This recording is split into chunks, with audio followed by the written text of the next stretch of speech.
வணக்கம். 2026 தமிழ்நாடு சட்டமன்ற தேர்தலுக்கு இன்னும் 2 வருஷம் இருக்கலாம். ஆனா அரசியல் களம் இப்போவே சூடுபிடிக்க ஆரம்பிச்சிடுச்சு.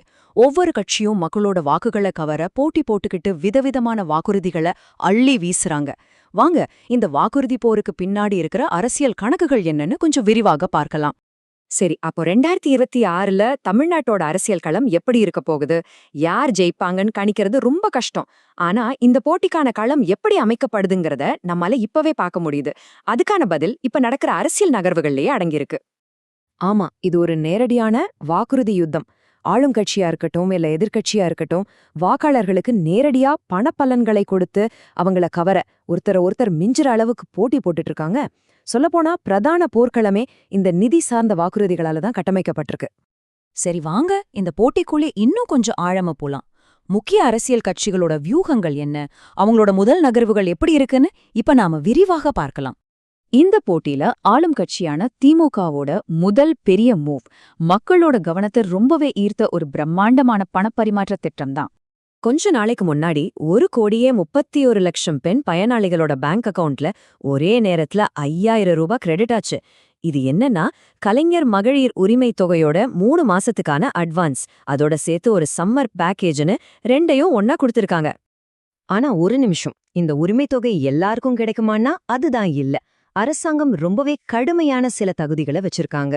உதாரணத்துக்கு, உங்க குடும்பத்தோட வருஷ வருமானம் 2 லட்சம் ரூபாய்க்கு கம்மியா இருக்கணும். அது மட்டும் இல்ல, உங்களுக்கு இருக்கிற நிலம், நீங்க பயன்படுத்துற கரண்ட்னு எல்லாத்துக்கும் ஒரு லிமிட் இருக்கு.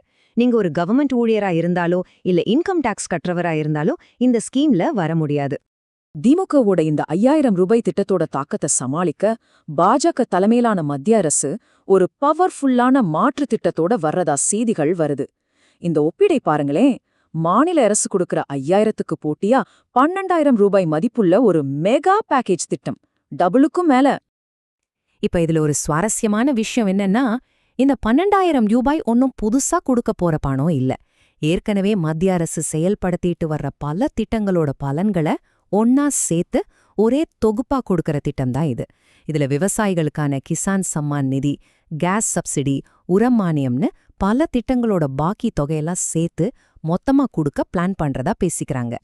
சரி, இப்ப மூணாவதா முக்கிய போட்டியாளரான அதிமுக என்ன பண்றாங்கன்னு பார்க்கலாம். அவங்களோட வியூகம் சமூகத்தோட எல்லா தரப்பு மக்களையும் கவர மாதிரி ஒரு மிக விரிவான தேர்தல் அறிக்கையை வெளியிட்டதுதான்.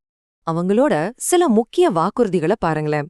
எல்லா ரேஷன் கார்டு வச்சிருக்கிறவங்களுக்கும் 10,000 ரூபாய், விலையில்லா ஃப்ரிட்ஜ், வருஷத்துக்கு 3 கேஸ் சிலிண்டர், குடும்பத் தலைவிகளுக்கு மாசம் 2,000, ஏன் ஆண்களுக்கும் சிட்டி பஸ்ல இலவச பயணம், வேலையில்லா பட்டாதாரிகளுக்கு உதவித்தொகைன்னு பல தரப்பு மக்களையும் குறிவச்சு வாக்குறுதிகளை அடுக்கடுக்க கொடுத்திருக்காங்க.